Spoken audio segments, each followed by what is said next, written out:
इस वक्त हम नौगाम वेरीनाग इलाके में मौजूद है, जहां पे कल शाम को इनकाउंटर स्टार्ट हुआ था और अभी तक ये बताया जा रहा है कि यहाँ 3 अस्करियत पसंद मारे गए हैं। मैं आपको दिखाना चाहता हूं कि ये नौगाम इलाका है, जहां पे कल शाम से ही एक इनकाउंटर स्टार्ट हुआ है और अभी तक ये बताया जा रहा है कि इस इनकाउंटर में जो है 3 अस्करियत पसंद हलाक किए गए हैं।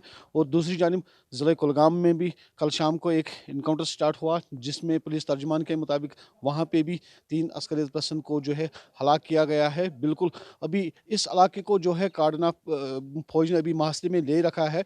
अभी तो सर्च ऑपरेशन जारी है। आप देख सकते हैं विजुअल्स में कि किस तरह से यहाँ पे CRPF, Jammu and Kashmir police और 19 आरआर यहाँ पे लगी है और सर्च ऑपरेशन अभी भी जारी है। मैं आपको बता दूं कि कल शाम से ही इस इलाके में जो है इनकाउंटर स्टार्ट हुआ था। पहले जब इनकाउंटर स्टार्ट हुआ था उस वक्त ये खबर आई थी कि अंदर जो है 3 सिक्योरिटी एहलकार जो है ज़ख्मी होने की इतला उस वक्त आई थी और ये बताया जा रहा है कि उनकी हालत जो है बिल्कुल ख़तरे से बाहर है।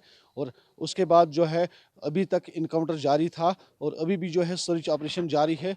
और अगर हम पुलिस की बात करेंगे, पुलिस ने ट्वीट करके ये बताया है कि जनूबी कश्मीर में कल शाम से अभी तक जो है 6 अक्सरियत पसंद को हलाक करने का दावा किया है, जिसमें ये बताया जा रहा है कि दो अक्सरियत पसंद जो है जो वो पाकिस्तानी बताए जा रहे हैं।